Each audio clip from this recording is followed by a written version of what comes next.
Son las 4:14 de la tarde. Hoy en nuestro espacio de análisis ponemos el foco sobre una de las radiografías más importantes de nuestra realidad nacional y es la encuesta de condiciones de vida, la ENCOVI 2025. Aunque las cifras generales nos hablan de retos, el nuevo informe destaca un punto crítico para el futuro del país: las oportunidades de acceso y permanencia en el sistema educativo. ¿Estamos logrando cerrar las brechas de desigualdad en las aulas o estas están profundizando? Para entender estos datos y lo que significa para la familia venezolana, nos acompaña la doctora Anitza Freites, doctora en demografía, directora del Instituto de Investigaciones Económicas y Sociales del UCAB y además coordinadora general del proyecto ENCOVI. Bienvenido, doctora Freites. Gracias por acompañarnos en Café Global. Le saluda Unaya Menábar. ¿Cómo está?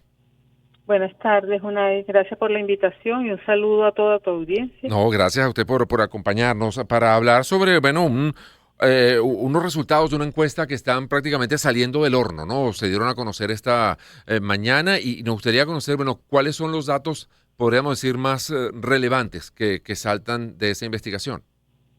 Bien, en tu introducción ya has mencionado el tema educativo. Sí. Nosotros pues ya tenemos 11 mediciones que hemos hecho a partir de este estudio y encontramos que ha habido un deterioro en la cobertura educativa, un deterioro que llegó a sus niveles más bajos en el contexto de la pandemia, cuando muchas escuelas estuvieron cerradas y estuvimos en un contexto de confinamiento. Luego del 2021 hay una ligera recuperación de la cobertura educativa de la población de 3 a 24 años, pero para el 23, 24, 25, digamos que se ha mantenido alrededor de 64, 66%. De manera que tenemos casi un tercio de la población en ese tramo de edad que estaría fuera del sistema educativo. Allí. Luego uno ve Ujú. por grupos de edad cómo se comporta esa situación de exclusión, y los grupos más afectados son los de 3 a 5 años, que estarían en edades de cursar lo que es la educación inicial, y luego la población de...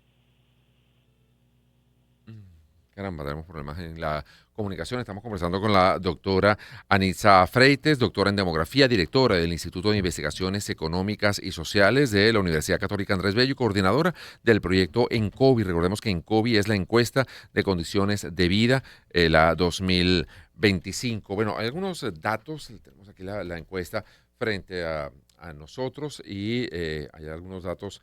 Vamos a seguir con el tema de la educación, que era con el que habíamos comenzado a tocar con la doctora Freitas. Eh, Él nos habla, por ejemplo, de la demanda potencial. En el 2020 era de 10.999.837 personas y la población escolarizada era de 7.696.000. Eh, para el año 2025 aumenta un poco la demanda potencial a 11.064.000 y tanto, y la población escolarizada sube o baja más bien a 7.128.000. Ahí hay un descenso, un aumento en la potencialidad, pero un descenso en la población escolarizada. Estos resultados, doctora Freites, nos habla solamente de el acceso a la educación, o se está evaluando también la calidad de esa educación. No, estamos hablando acá del acceso. Ok. Cuántos están inscritos dentro del sistema y pues cuántos quedan fuera. Y lo otro, pues las desigualdades. Mm.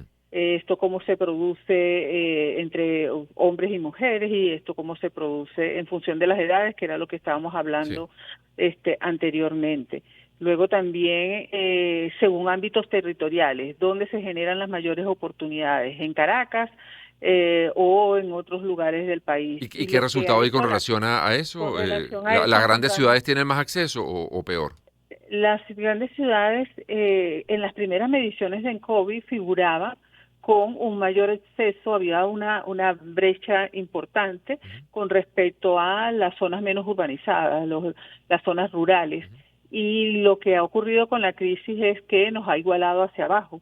mm. Entonces, cuando vemos las tasas de cobertura comparando Caracas con el resto del país, pues no hay las brechas que teníamos en el pasado. Por ejemplo, con relación a la población de 18 a 24 años, en Caracas el 57% de esa población estaba incorporada al sistema educativo frente a 33% en el caso de las zonas menos urbanizadas. Y eso cambió para el año 2025. En Caracas solamente tenemos un 24% de cobertura y en las zonas rurales un 19%. Esa brecha se cerró porque nos igualamos para abajo. Hacia abajo, o sea, porque Sí. bajó la cantidad de las zonas, digamos, urbanas. En cuanto a si, digamos, ¿qué tiene más preponderancia? ¿La educación pública, la educación privada? ¿Eso se ha mantenido? ¿Ha habido alguna variación? La variación ha sido muy importante porque digamos que antes de la crisis pues había capacidad económica en muchos hogares para optar por servicios de educación privada y de eso daba cuenta entonces de un tercio de la población escolarizada estaba inscrita en centros de carácter privado. En el año 2025 eso se redujo apenas el 13%. Wow. Si nos vamos al tema servicios, por ejemplo, servicio en los hogares, agua, electricidad, recolección de basura, etcétera, ¿con qué se han encontrado? Pues ahí también ha sido importante el tener continuidad en las mediciones de estos indicadores, porque por ejemplo con relación a la fuente de suministro de agua potable por acueducto, nosotros teníamos a comienzo, digamos, de esta etapa de en COVID, de esta era en Ujú, COVID en el 2014, que daba cuenta de un 84-85% de hogares que tenían acceso al acueducto. ujú. En el 2025 es 78%, pero lo más grave con relación a este indicador es la pérdida en la calidad del servicio, y eso que no entramos a medir el tema de calidad, Sí, de calidad del de- agua. Ujú. de calidad del agua, pero en cuanto a la frecuencia del servicio, pues tenemos que solamente un 29% de los hogares reportan que tienen servicio diario, O pero sea, de casi ese más de un 70% no tienen no ese tiene servicio. servicio diario. Y de ese que tiene servicio Ujú. diario, solamente hay 19% que dice que es continuo, que tiene 24 horas y los 7 días. Hay otros que dicen que tienen diariamente, pero el servicio es intermitente. Se puede tener agua en la mañana y agua Mm. a mediodía y en la tarde, pero no todo el día. ¿Y cómo compensan esas deficiencias a través de, no sé, cisternas, Pues bueno, pozos? esto es claro, esto nos lleva a que los muchos hogares, o sea, el 80% de los hogares tiene que tener algún mecanismo de almacenamiento de agua. Mm. Y eso supone también otros problemas con relación a la calidad de esa agua que está almacenada, qué efectos puede tener eso para la salud de los miembros del hogar. Así es. Me gustaría también, porque sé que lo miden en esta encuesta, el tema salud. ¿Con qué se han encontrado en cuanto a la prestación de salud? Pues nos encontramos que se mantiene más o menos el porcentaje de personas que reportan haber tenido algún accidente o evento de salud, eso está alrededor de un 15% y eso supone alrededor de 4,5 millones de personas que están reportando que tienen problemas de salud y por lo tanto requieren alguna medida de la atención a través de los servicios de prestación en salud. Y de esas personas hay un 60% que se consulta en alguno de estos servicios y hay un 40% que no lo hace. Ah, Y es no lo alto, ¿no? hace, las razones que se advierten para dejar de hacerlo es que deciden automedicarse o no tienen dinero para pagar ese tipo de servicios. O sea, que van llevando su mal de manera un poco silvestre, o sea, sin ningún Sí, tipo de atención, ni muy porque se la presta precaria un médico, porque ni porque se automedican. exactamente, con las implicaciones que Claro. eso puede tener. Con relación a la salud también se reitera la baja cobertura que tenemos con relación a seguro médico. Mm. Solamente un 7% de la población reporta que tiene alguna Wow. cobertura de seguro médico. Y es principalmente contratado en instituciones privadas o que son contratados por las empresas de los en los trabajos Exacto. Pero estaríamos hablando de un los 93% que no tiene cobertura de ningún que tipo, no ¿no? tiene cobertura, En que cuanto al depende acceso al trabajo, absolutamente. oportunidades laborales, ¿cómo está el mercado laboral en ese sentido que han podido investigar? Bueno, uno de los hallazgos que ha persistido a lo largo de estas 11 mediciones es el bajo nivel de participación de hombres y mujeres en la actividad económica en Venezuela, que cuando uno lo compara con otros países de la región, con el promedio de América Latina, pues uno encuentra que, por ejemplo, para este momento, la diferencia entre el promedio de América Latina y el de Venezuela son 10 puntos en la tasa de participación económica. El promedio de la región es 64 y el promedio de Venezuela es 54%. En mercado formal, digamos, pero de manera informal. Esto incluye lo formal y lo informal, Wow. porque es la población en edad de trabajar, en qué medida participa en la actividad económica, sea porque tiene un trabajo o porque anda buscando trabajo. Y ese 44% que no está digamos, en la actividad laboral, ¿qué hace? El complemento, que Sí. sería un 46%, pues está en condición de inactividad. Ahí entra una buena parte de la población femenina, la población que está ya en condición de jubilado y pensionado, que entra dentro de esa categoría de inactividad. Y los estudiantes mayores de 15 años también, que se dedican solo a estudiar, también entran en condición de inactividad. Si alguien quiere conocer en detalle dónde puede verlo, dónde puede ver esta encuesta. Y otra cosa, ¿esto ustedes se lo presentan a las autoridades? Digamos, a la universidad se lo presenta a los distintos ministerios, no sé, a la Asamblea Nacional, al Ejecutivo Nacional. ¿Qué se hace con esa información que ustedes han levantado? Bueno, nosotros tratamos de presentarla en los espacios donde nos solicitan. Okay. Y del lado del gobierno hasta el momento pues no ha habido ese tipo de solicitud, pero sí lo hemos presentado en sectores empresariales, en sectores gremiales. Eso ha sido tradicionalmente así con la ENCOVI. Y la información está disponible en la página web del proyectoencovi.com.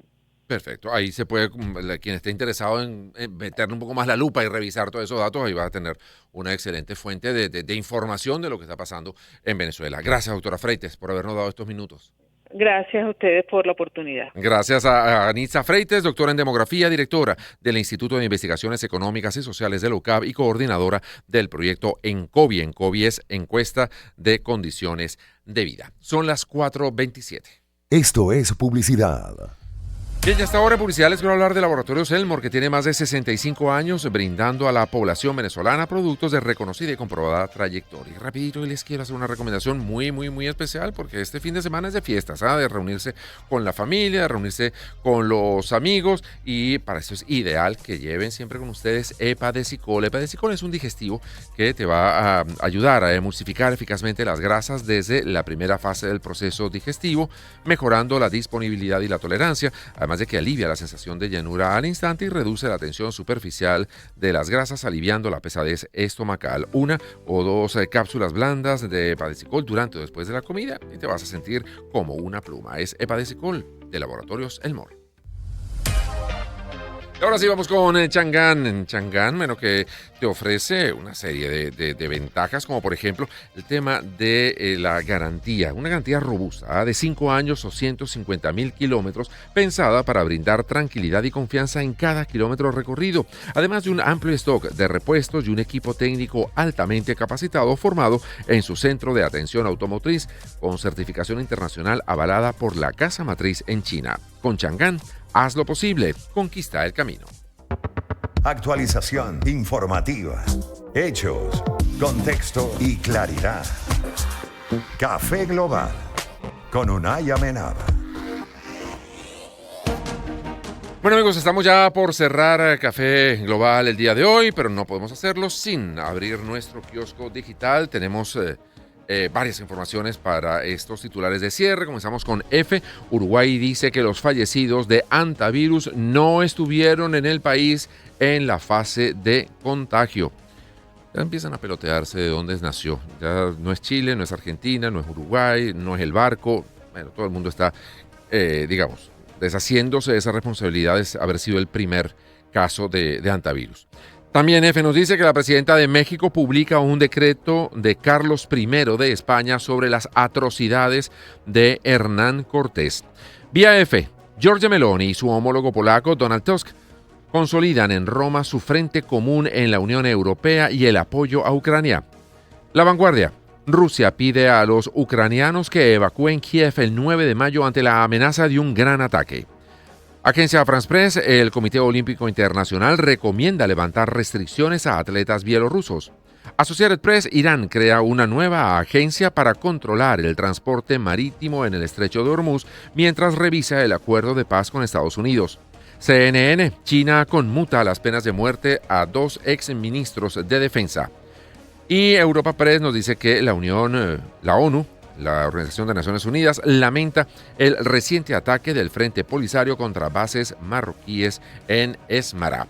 También tenemos una nota que tiene que ver con el deporte y el espectáculo, y es que Shakira adelanta una nueva canción para la Copa Mundial de la FIFA 2026 junto a la estrella del Afrobeats Burna Boy titulada Day Day. Desde el Estadio de Maracaná de Río de Janeiro, justo a tiempo para la Copa Mundial de la FIFA, emerge una superestrella mundial como Shakira. Bueno, ya ha sido seleccionado este tema como el tema oficial de fútbol 2026. Y hay otra información que también nos da cuenta de la situación deportiva. En este caso, más específicamente, tiene que ver con el Real Madrid. Y la tomamos de F. El Real Madrid informó que abrirá expedientes disciplinarios a los futbolistas Federico Valverde y Aurélien Tchouaméni, luego de que ambos protagonizaran un altercado en los vestuarios del club que acabó con Valverde en el hospital.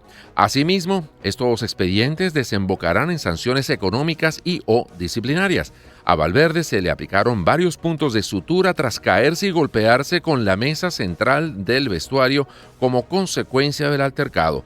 Luego, los médicos del club lo trasladaron a un hospital en el barrio de Valdebebas, desde donde fue a su casa. Bueno, una felpa en el vestuario del Real Madrid. Amigos, llegamos así al final de Café Global por el día de hoy.